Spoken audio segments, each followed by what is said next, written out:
Hey, my name is Wicks Dickson. I'm with SIVA Logistics. I am a field sales account executive.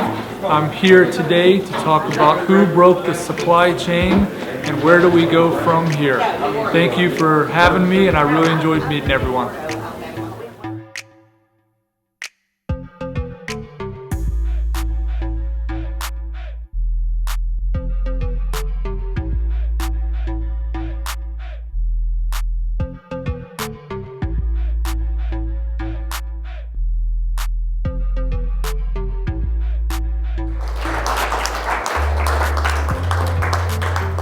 You know, this is interesting. I've done thousands of sales calls in not only the US, but countries abroad as well, China, India, New Zealand, Australia. And but this is actually my first presentation to ever give. So thank you, Laura. I suppose I should be getting used to it. I don't know if anybody's familiar with the South Carolina International Trade Conference down in Charleston. It's been around for about 48 years. We just had it a couple weeks ago, but I'm currently the chairman for finance for the South Carolina International Trade Conference, and I'm going to be the general chair for the 50th anniversary in 2 years. So it's I suppose I should be getting used to it because there's going to be about 600-700 attendees there, and maybe I should start doing these more often. So my name is Wicks Dickson. I am a field sales account executive for SIVA Logistics. I don't know if anybody's ever heard of SIVA. You've probably heard of our parent company, which is the CMA CGM Group. It's probably one of the largest, the third largest container line in the world behind Maersk and MSC, French-oriented and headquartered out of Marseille, France. I've been with the organization for 6 months, and it's been a wild 6 months to say the least. But we'll go ahead and start off with a little bit of my background and education. I joined the United States Coast Guard in November of 2002.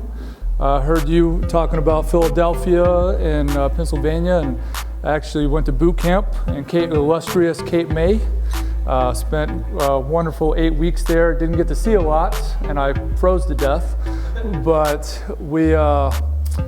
my first station was in Ocean City, Maryland, Indian River, Delaware, Rehoboth Beach area, where we did search and rescue. And then I got transferred to Wilmington, North Carolina, where we were doing security boardings off the coast of the Cape Fear River, and we would do high interest vessel boardings. Kind of how I got into the supply chain management, and we would go out and board high interest vessels that were suspected of maybe stowaways or terrorism, and go on them and pretty much search them for radioactive material and things like that.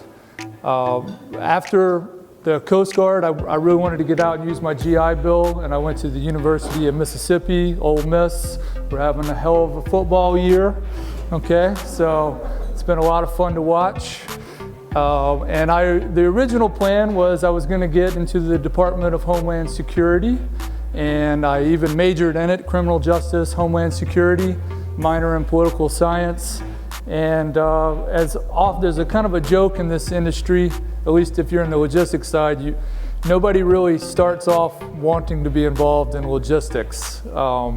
Everybody kind of finds their way into it by accident. And the federal government, in their infinite wisdom, never returned any of my applications for a job. So I ended up working for a Mediterranean shipping company down in Charleston or Mount Pleasant, South Carolina, where I kind of built off my experience in the Coast Guard and hazmat operations. And it was pretty simple, pretty data entry, entering the dangerous goods declarations and making sure they were approved for the boarding of the ships and the containers.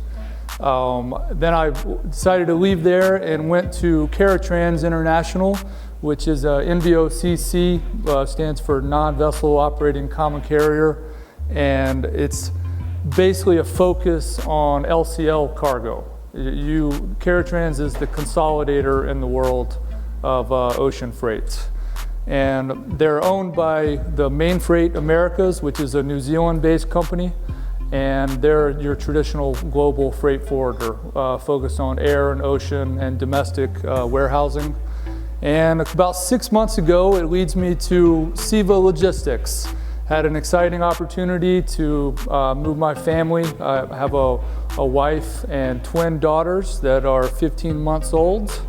So we had been wanting to relocate to the Greenville area, and SIVA gave me the opportunity to do that.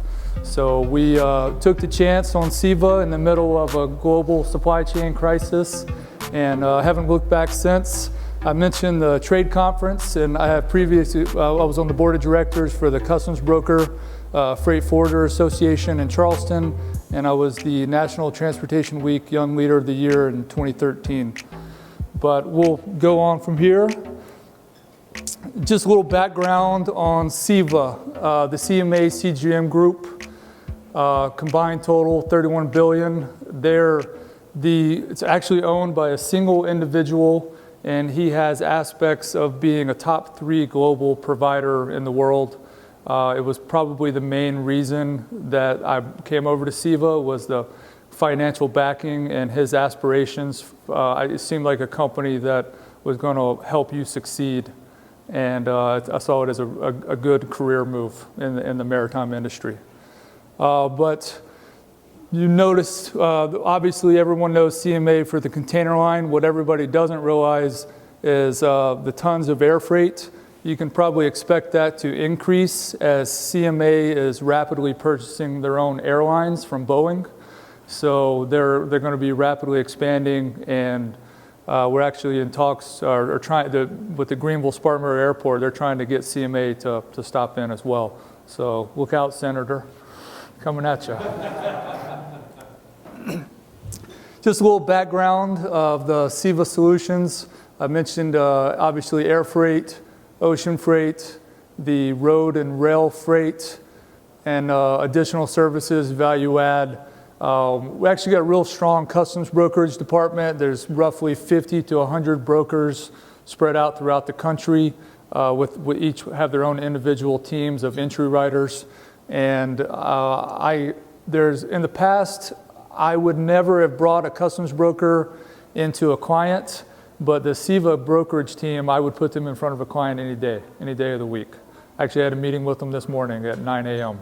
and it went really well, importing a lot of things from Africa on that new client. But the air freight, everyone kind of is familiar with the full fleet of services, and in this day and age, it's not only about service, but space is really the space is king at the moment, and it's going to be like that for some time. So this is just a general global network. We have a presence in more than 160 countries. I think the ones that you may notice on here, North Korea, obviously, Iran, in Africa, South Sudan, and Cuba. I was actually surprised that we have an agent in Greenland. I've never come across that before. I don't know who ships to Greenland or imports from Greenland, but if you need to, we're your company. So being French-oriented, there's a large focus. I guess it's kind of hard to see, but most of what appears black is blue, and that means that we have a SIVA presence there. Being French-oriented, like I said, there's a large focus on on Africa. Other companies that I've worked for have no interest in Africa, just because there's just not a lot of infrastructure there and risk of pilferage or piracy. So they kind of avoid it altogether, but it's actually a focus of SIVA where they push for it pretty regularly and actually reward their sales reps. You guys are to blame for all of those containers lost in Africa? In Africa, the ones that go over and never return? Mm-hmm. Sure, yeah. I've seen pictures of that where they, I think they're used for houses and things like that, which is, Container homes in the U.S. are actually catching on too, so don't blame me for that either. So this is just kind of a general overview of our clients. There's been a large focus, especially during the pandemic, of e-commerce. And this is the different sectors that we find ourselves working with, ranging from energy to healthcare, technology, automotive. We've got Michelin up there, industrial and aerospace, GE over there, and consumer retail. Amazon, well, they're everywhere. And one of the largest clients for SIVA, specifically on the ground side. Move a lot of TVs for Walmart, Target, and Amazon.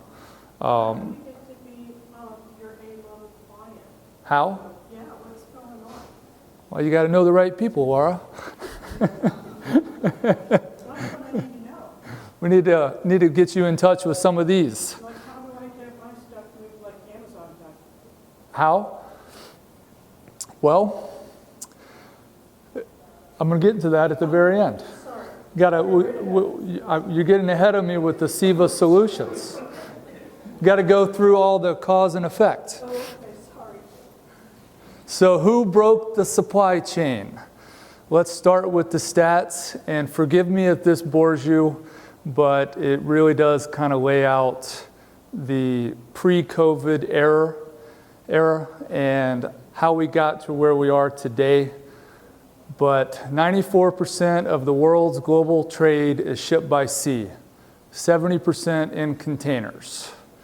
6% of the global trade moves as air cargo. 60% of the total 6% move in the belly hold of passenger aircraft. An increase in outsourcing and reliance on imported goods. 1985, for example, 293 million worth of imported goods from China. By August of 2020, 43 billion imported goods, which represents a 146-fold increase in 36 years. So obviously, a drastic increase in 36 years, and it hasn't appeared to slow at all. For decades, container lines were not profitable. There's been a severe reduction of 20-plus major ocean carriers down to roughly over a dozen over the past decade. I remember seeing a couple years ago where Maersk reported a $600 million loss, and I thought that was kind of surprising because I was like, how do you lose $600 million when you're the one owning the ships? You know, if you're losing $600 million, raise the prices. And I never really understood that. CSX, Norfolk Southern, railroads cutting costs, reduction of staff by 22% since 2017. Inland trucking, container drayage. We were talking to Jorge earlier about the shortage of truckers. Roughly a 60,000 shortage of truckers in the U.S., estimated to increase to north of 100,000 by 2030. I think Governor McMaster announced that the state of South Carolina will pay for the CDLs of anyone who wants to become a trucker. And we were talking earlier with Jorge and Hannah, I believe, that the problem with trucking is, why does nobody want to become a trucker? Why do young people not want to become a trucker? And it's just not a very attractive profession. It's not sexy, for lack of a better word. And you're, work long hours, have to drive all the time, well, away from your family a lot.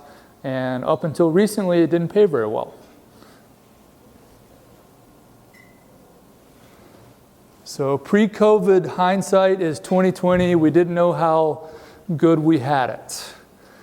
Asia to West Coast, the average rate was $1,800 per 40. Asia to East Coast, $2,800. This is just ocean freight per 40. Carriers tend to common rate the ports. So if it's Seattle to Los Angeles, it was $1,800. If it's New York to Charleston, $2,800. So take your pick, sailing schedule, equipment. If you needed a 20, needed a 40, needed a 45, it really wasn't a big deal. If you didn't like this week's sailing, okay, well then go to the next. Kind of take your pick. So post-COVID-ish, Asia to West Coast, rates are currently $15,000 to $20,000 per 40. Asia to East Coast, 17,000 to 30,000 per 40. I've actually heard in the range of 40 grand before. There was some terminal operations costs built into there, but $40,000, and that was direct with the container line. Yes, sir. What effect did any of those tariffs have on any of those prices? None on ocean freight. None? It affected manufacturers here, or importers, extremely. Yeah, because they had to basically absorb the Section 301 duty tariffs. And a lot of them didn't raise their prices. I was actually surprised talking to a lot of my customers, asking if they were going to have to be forced to raise their prices, and many of them didn't. We say it's up to north of $40,000 per 40. How fresh is that data? Is it as of September this year, October this year? At the trade conference 3 weeks ago. Yeah, 40,000. 40,000 is the highest I've ever heard. The general range is between 17 to 25. It seems it's leveled out. I never thought that I would be proposing a $20,000 container rate, and now it's like an everyday occurrence. Is that trend getting worse? I kind of think that it's leveled out. I mean, manufacturers, and there's some in this room, or importers, I just don't see how you can afford it. You know, it just doesn't make sense to me. And it directly correlates to inflation. You know, we all see it. And it really is astounding. Like, when I worked at Main Freight, my first year at Main Freight, I did roughly $125,000 revenue. And rates were $3,000, okay? And it was tough. It was really tough to get on new clients. Everybody had choices, and they would basically leave you over $100. You know, it was a really tough selling environment. And now it is, in my first 6 months, I've done over $8 million in revenue. In 6 months. And it's kind of like, I mean, it's a staggering statistic, and it's not slowing down, at least from my standpoint and a SIVA standpoint. It really is pretty amazing to look at. So, Wicks, is it true that the ship captains have to say over what is on their ship, and they can knock yours out if they get paid better for a different container? Captains control what goes on the ship or not, but they wouldn't have insight as to what the cost would be, like, per container. So they're not to blame for the rising costs? No, it's 100%. No, definitely not. No.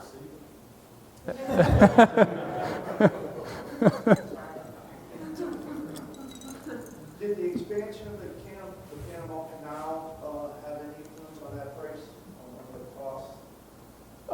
I haven't really seen it at all. And the ships that call on the West Coast are much larger than the ones that call on the East Coast. Like Charleston, and they just don't have the infrastructure, like cranes and stuff like that. They're rapidly trying to get to that, but they're just not there yet. So, plenty of options for inland trucking, warehouse space, surplus, take your pick on schedules. Post-COVID, take what you can get. If I were, or not just myself or SIVA, you know, there's a lot of other freight forwarders. If they say, it basically goes, we can't even quote as a sales rep. We can't even say, hey, if PCC Keymax, if they need 50 containers out of Shanghai to Piedmont, my quote would get rejected by ocean procurement. And the thought process is basically, why would we quote if we can't live up to that service? You know, like why would we even, you know, kind of dangle a carrot in front of you if we can't live up to it? And what I have kind of taken the approach, and what other sales reps is, we get basically notified of 100 or 200 container spots out of Shanghai or whatever origin it is, could be Ho Chi Minh, And it could be to LA, it could be to New York or Charleston or Savannah. And they basically say, hey, we have 100 spots at 20 grand a piece. Who wants them? And you have to approach all your clients pretty much immediately and say, hey, I got this. Tell me if this interests you and how many you want. And it's not like something that you can say, all right, I'll tell you tomorrow. Like, you have to make a decision pretty much within the hour, or else they'll be gone. The spaces will be gone. There's a lot of different things like that, but it's really just kind of a wild chain of events where you're constantly on the phone, and almost like a stockbroker. It's kind of way you think about it.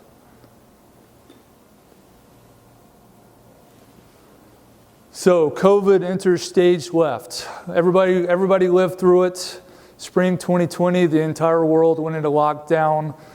The global trade slowed as origin factories shuttered. My wife and I were actually, my wife was pregnant during the whole pandemic. And when I tell you that we pretty much quarantined because we were terrified of what would happen to the babies, we didn't leave the house for like 7 months. We would leave the neighborhood and drive around or maybe walk around the neighborhood, but we didn't see anybody. And probably a lot of similar stories around here where everybody kind of locked down and worked from home. I know y'all had your classes from home or from a computer. Everybody remembers consumers purchased food staples. Toilet paper is the new Bitcoin. We're bartering, you know. Everybody remembers going to the grocery store and there's just nothing there, you know, in the meat aisle, and you know, and you're just kind of like, this is insane. And it became apparent that 2 weeks to slow the spread was, well, who the hell knows? And so consumers turned to purchasing Pelotons, grills, furniture, outdoor equipment, and all that money that consumers spend at restaurants, movie theaters, ball games, vacations was suddenly channeled into e-commerce, or in short, goods made in Asia. So everybody turned to, we want all this, and we're all accustomed to Amazon Prime. You know, order it one day, get it the next, or in a 2-day Prime or 2-day delivery, and it just simply was too much to handle for the system. So the unintended consequences: shortages in semiconductors. You've all heard it on the news. Vehicles, sneakers, exercise equipment. Shortage of workers at origin and destination. Recent examples, and this is still going on. Vietnam shut down in August. They're currently 80% open, slowly coming back online. The port of Ningbo, which is one of the largest container ports in the world, shut down all operations over a single case of COVID. One case. Okay, shut down all operations. The Shanghai airport, also known as PVG, 50% decline in personnel. The staff quarantines between shifts in local hotels. The ocean carriers and MVOCC freight forwarders, 30 to 40% decline in personnel. We actually got an internal email that said, please be nice to your Chinese colleagues. They're under a tremendous amount of stress and doing the best that they can. And I'm more of a, you get more accomplished by honey rather than vinegar kind of guy.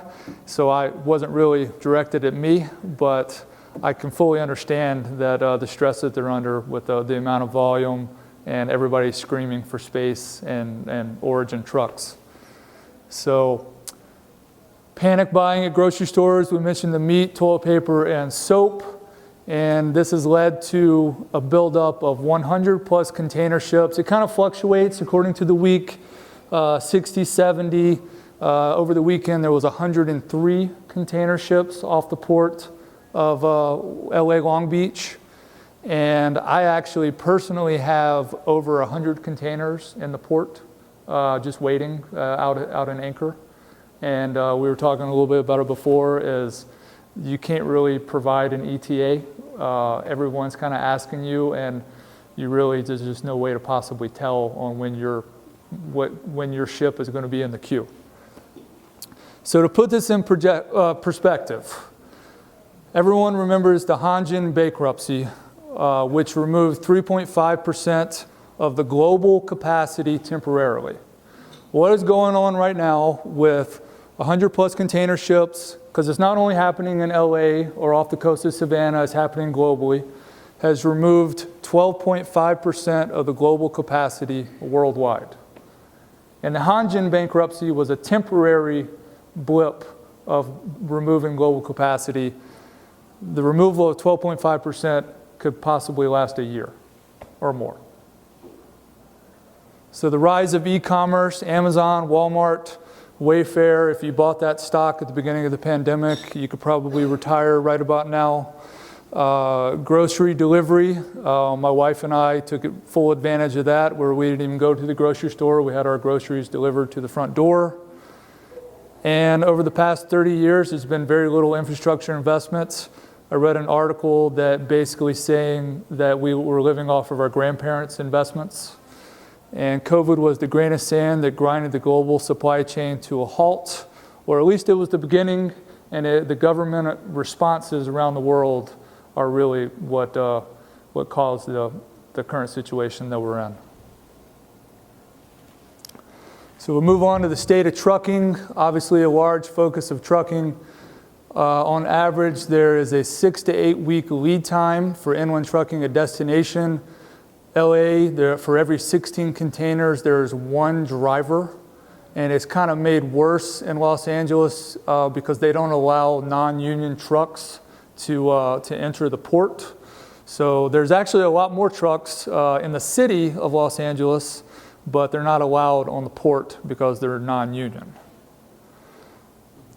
So this is something new that came out. The Port of LA Long Beach and state of California is implementing an emergency fee, and I have a slide on this later on, where they're going to be charging $100 per container, increasing in increments of $100 per day, so kind of like compounding interest. Containers remaining on the port more than 9 days, containers moving via rail remaining on the port for more than 6 days will be subject to this charge.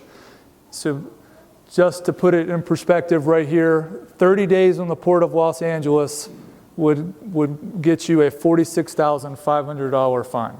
So if you're paying $20,000 a container, you could be subject to a $46,000 500 fine, and I just told you that it's a 6 to 8 week lead time for trucks. So that is not good if you're importing into the Port of Los Angeles. I spent a lot of my week finding solutions to this with SEVA. And probably the biggest solution that I found is truckers aren't willing to do long haul drayage, and you have to do a local drayage move and transload the cargo into a 53-foot truck, basically to get it where it goes. And that costs more money, as you can imagine. So this. Real.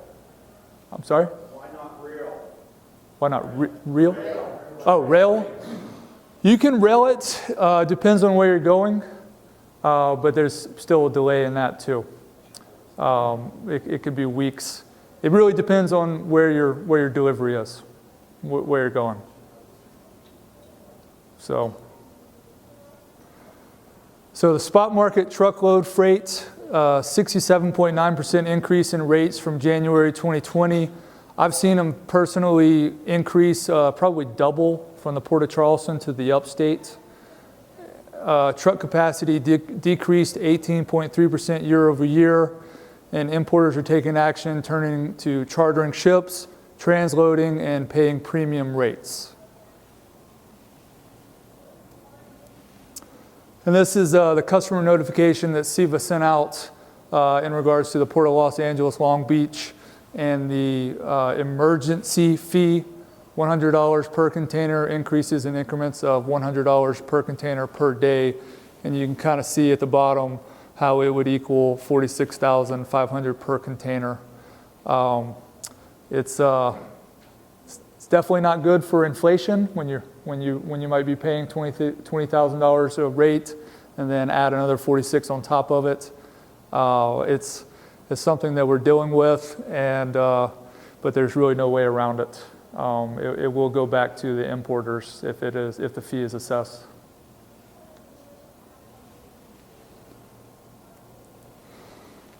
So where do we go from here?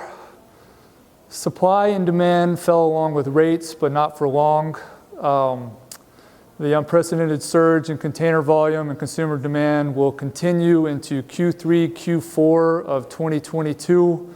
That's the best estimate. Some people say longer, but has anybody ever heard of Lars Jensen? He's a really well-known consultant. I think he's located in Denmark, but you should follow him on LinkedIn, and he puts out a lot of great articles in regards to what to expect moving forward. But this is kind of coming from him at the trade. He gave a presentation at the trade conference. Ocean rates will remain at current levels through Q3, Q4. There's actually a lot of talk about the carriers. They kind of go, every contract or every company like Siva, Kuehne+Nagel, everyone knows the average run-of-the-mill panel. I think we have some old Panalpina guys in here. Where's Chris? Everybody has their own contracts. There's a lot of talk about carriers not wanting to do contracts. They want everything to be like in the spot market and things like that, which it hasn't come to that yet, but that's the talk, and I personally wouldn't want to see that. It will be years before ocean rates fall below the 10K levels. That's kind of my own prediction. They don't talk a lot about when the rates may come down. I personally feel it's because if you followed the earnings of all the container lines, they all made over $1 billion profit. And I just told you about Maersk, who reported a $600 million loss previously. So in my personal opinion, I think they got used to doing very well, and that it's going to continue like that for some time. We mentioned the trucking, states such as South Carolina implementing programs to pay for CDLs. I know in Congress they're talking about trying to lift restrictions on 18-year-olds being across state lines as a trucker. I think the shortage of truckers, you may see, this could be wrong, but it'll probably continue the shortage just because it's not a very attractive job for young adults, even though it does pay very well. Especially now.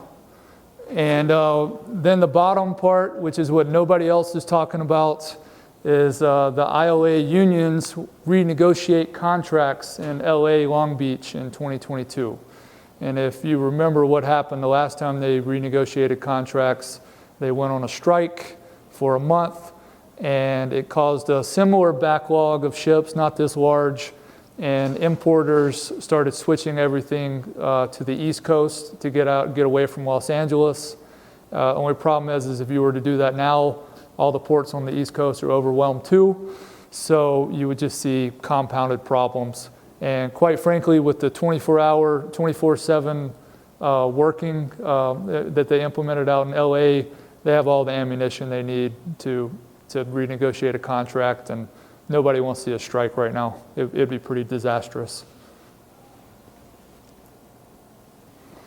So what solutions is Siva Logistics offering? As the world goes digital, so must the logistics providers. We are implementing this program called My Siva, and it's basically an online digital platform that allows you, the importer or exporter, to quote at your desktop or from your phone. And there's 60,000 port pairs. For now at Oceans, the focus is on ocean, full container and LCL. It offers actually door-to-door pricing, so you could do door Shanghai to door Greenville, and it would give you a rate. Air freight pricing eventually is going to be set for release in the coming months, so you would be able to put in your origin, destination, weight, and DIMS, and then you'd be able to have a air freight quote in a matter of a couple seconds. Ideally, it wasn't meant to be released during the middle of the greatest global supply chain crisis that we ever had. So a lot of it is, if you were to book a full container, you're still kind of subject to space. You know, even though it's a premium rate, you may not get the space, but at the very least, it kind of gets your name and your company in the queue for space. So in 2022, there's a large focus on the spot market versus allocated space. We're actually coming up on what they call the RFQ season, request for quotation, where companies put out basically an Excel spreadsheet of lane pairs and how many different containers they have and where they need to go. You want to be an allocated space versus the spot. It's just simply better priced, and it's guaranteed space as well on like a SEVA contract. Everyone probably heard about the chartering of the vessel, where Home Depot chartered their own vessel. So that was actually done through SEVA. Home Depot can charter their ship, but they need a freight forwarder that has contracts with the terminal. So Home Depot SEVA acted on their behalf, and were able to help them really fulfill a large part of their supply chain in the Trans-Pacific. You'll probably see containers that come around called the Wayne High. It is what's called an extra loader, and it basically extra loader means it's a container line that isn't your average CMA, Maersk, MSC. It's kind of not in the average run-of-the-mill container lines. But they're very successful, and they offer smaller TEUs. There's generally not over 5,000 TEUs on there, and they're kind of very small select. They kind of started on the West Coast, but they started to come on the East Coast as well.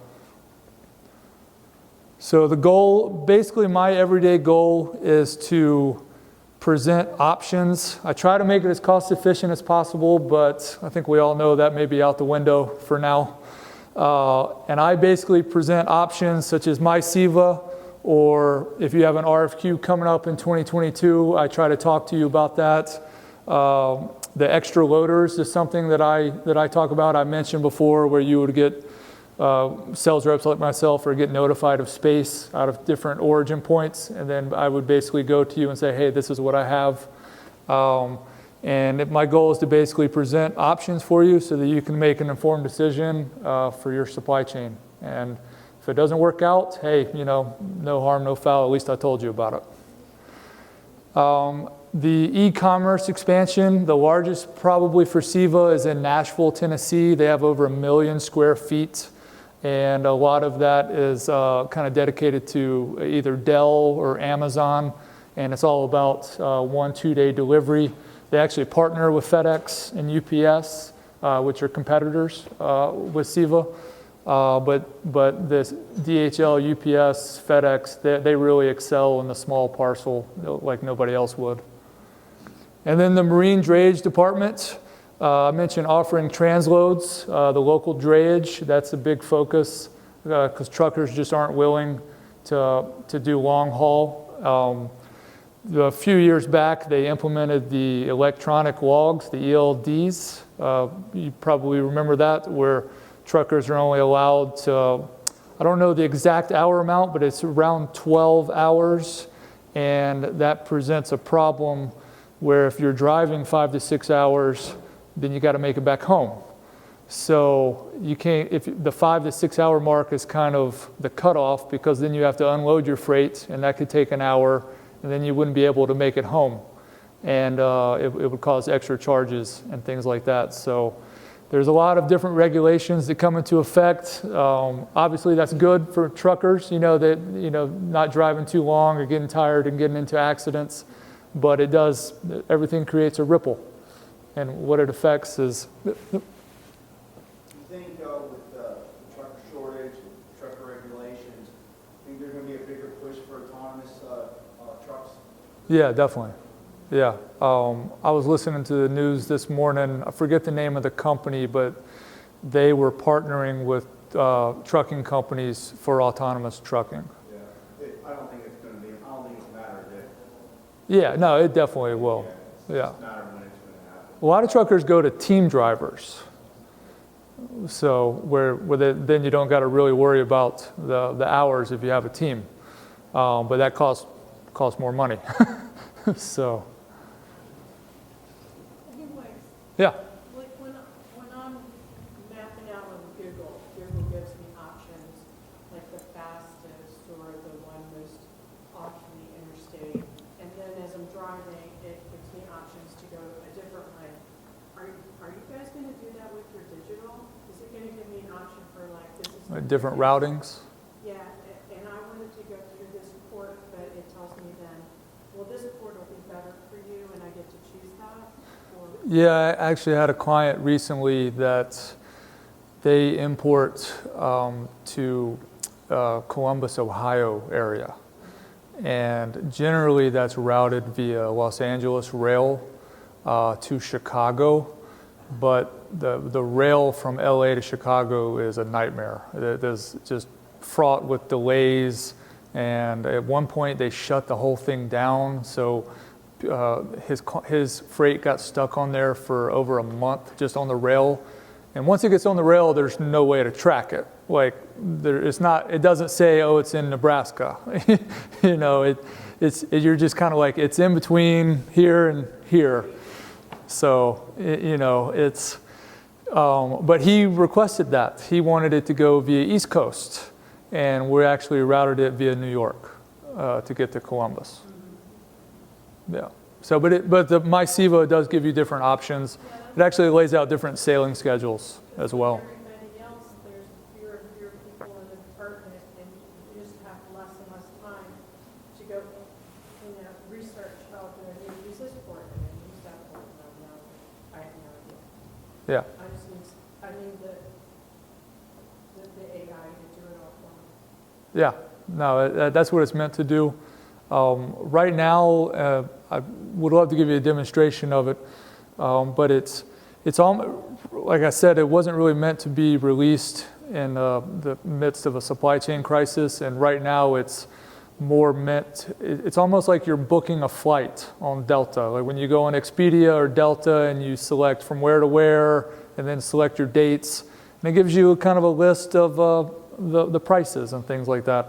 And this is kind of the same thing for now. Eventually it's going to be kind of more, we'll get back to our 30-day validities, which is what it traditionally is. The import rates, they have it on there as a 7-day validity, but I would be surprised on an import rate if you could honor a 7-day validity, just because the rates just fluctuate so much. You talk about imports, but you think about all these containers that are coming to the States. How do we turn them around and get back over to China? A lot of them go back empty. How do they do it? Back on ships that are empty? Yeah, a lot of them go back empty because it's just way more profitable for the imports right now. Who pays for that? Who pays for it? The empties? It has to be the container line. I mean, if companies like Siva aren't shipping them, then it has to be direct with the line. They do a lot of what they call them repos, repositioning the equipment, and it's all about repositioning the 20s or the 40s. There's actually a big problem where you're importing from India. I have some clients that import from Chennai, and there are no 40s. So you have to basically just say, hey, all we got is 20s. And which is not good. It still costs a lot, and you can't carry as much cargo. But that's your only option to get your freight out. Chassis. Who owns them? They have chassis pools. The South Atlantic and North Atlantic chassis pools. It's a collaboration between the line and also the State Port Authority. They have like a collaboration, but there is a major shortage of chassis. Some companies own their own chassis. I think Direct Chassis Link is one of them, and I know a couple forwarders that own their own, but that's kind of rare to do. We're short chassis though too, right? Yeah, short. If you're trying to pull a truck from LA, the only way basically to pull a container out is to return an empty. So you turn in the empty, you keep the chassis because you don't want to get rid of that, and then you just go and pick up another container. Yeah.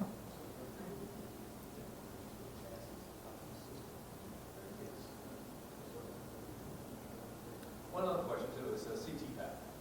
You know, you think about, okay, all the rules and regulations that are in place, but I also look at the possibility of what if one slips through and that one just happens to be having a nuclear bomb. I mean, I think about, you know, there's all this confusion right now. Could it happen? I mean, is it one of these things where CT-PAT is flat out, we're going to control it, and it won't have an issue? I don't know the statistic on how many containers are X-rayed, but it's not a lot. I think it's like 3% or something. Like it's pretty low. And the simple explanation is there's just too many containers. You know, if you start X-raying every one of them, then you're going to start. It may not be a problem now with everything being as slow as it is, but you're just going to start backing up everything. But CT-PAT or USMCA coming across, used to be NAFTA. I mean, I used to be in Homeland Security, and I mean, it's certainly possible, you know, but let's hope for the best. Yeah.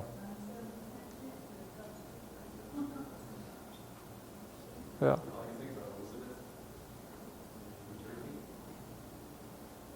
Any other questions or anything?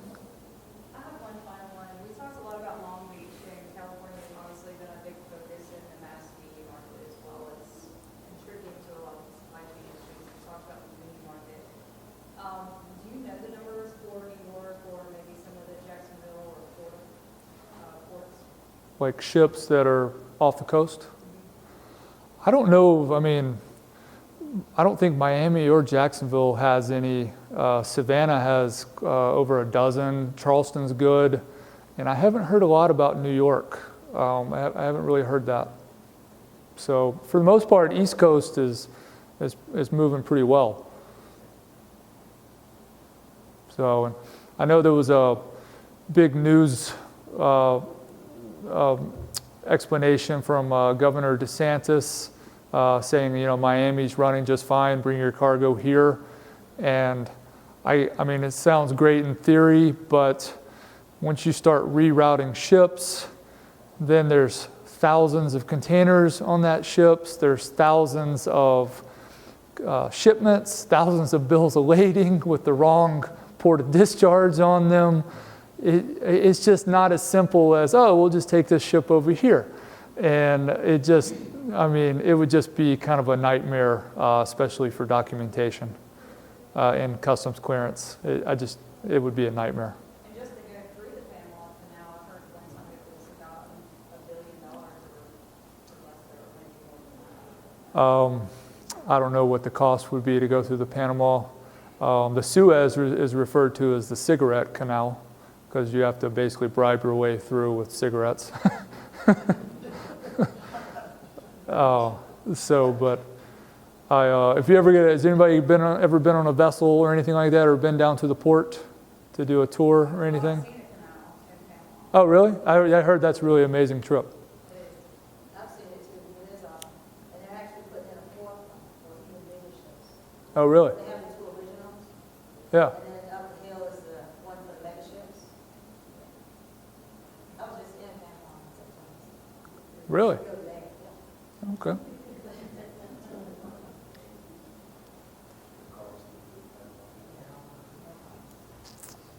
Well, I enjoyed speaking with everybody, getting to meet as many people as I can, and hopefully I put together an in-depth presentation and you found something of interest. But thank you.